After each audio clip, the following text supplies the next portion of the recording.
Congratulation নিগাদি, খুব ভালো marks পেয়েছিস, 94.25% হচ্ছে, সত্যি খুব খুশি। তো যেটা কোশ্চেন হলো, সবার কোশ্চেন থাকে যে কিভাবে তুই প্রিপারেশন নিয়েছিস, মানে যেহেতু ফিজিক্সের কোশ্চেন এখন ডিফিকাল্ট হয়ে যাচ্ছে, কনসেপচুয়াল কোশ্চেন খুব বেশি আসছে, তো তুই কিভাবে প্রিপারেশন নিয়েছিস যদি একটু জুনিয়রদের সঙ্গে শেয়ার করিস, তাহলে সবাই সেই মতো প্রিপারেশন নিতে পারবে। আমি যেটা প্রথম থেকেই করেছিলাম যে সাবজেক্টটা যেহেতু এখন প্যাটার্নটা চেঞ্জ হয়ে যাচ্ছে কোয়েশ্চেন প্যাটার্নটা, তাই আমি প্রথম থেকেই রোড লার্নিংটা আমি ভেবেছিলাম যে করবো। প্রথম থেকেই যদি কনসেপচুয়াল লজিক্যাল থিঙ্কিং যদি আমি মানে ইনকর্পোরেট করি, তখন আমি বুঝতে পেরেছিলাম যে সলিউশনস অফ ফিজিক্স মিটা ম্যামের কাছে যে উনি যেভাবে বোঝাতেন সেভাবে আমার কনসেপ্টটা যেহেতু ক্লিয়ার হয়ে যেত, আমি সেরকমভাবেই ওই কনসেপ্টটা খাটিয়ে আমি যেখান থেকেই কোয়েশ্চেন আসুক না কেন আমি সেটা ভালো করে করতে পারতাম, অ্যাটেম্প করতে পারতাম।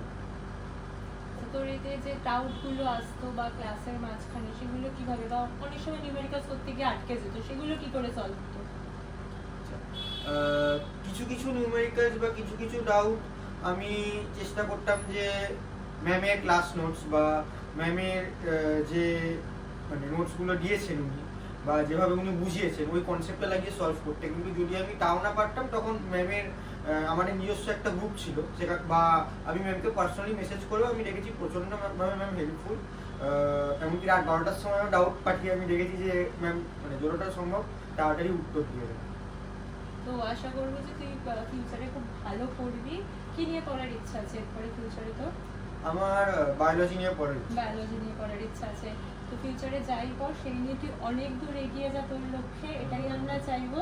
তোর জন্য একটা ছোট্ট গিফট আমাদের তরফ থেকে, এটা তোর জন্য। খুব ভালো থাক, খুব বড় হ, খুব বড় লোক হয়েছে। আশীর্বাদ করুন। একদম নিশ্চয়ই, আমাদের আশীর্বাদ সবসময় তোদের সঙ্গে আছে। কারণ সলিউশনস অফ ফিজিক্স না হলে, আপনি না হলে আমি যেভাবে ভালো রেজাল্ট করতে পেরেছি ওটা সম্ভব হতো না।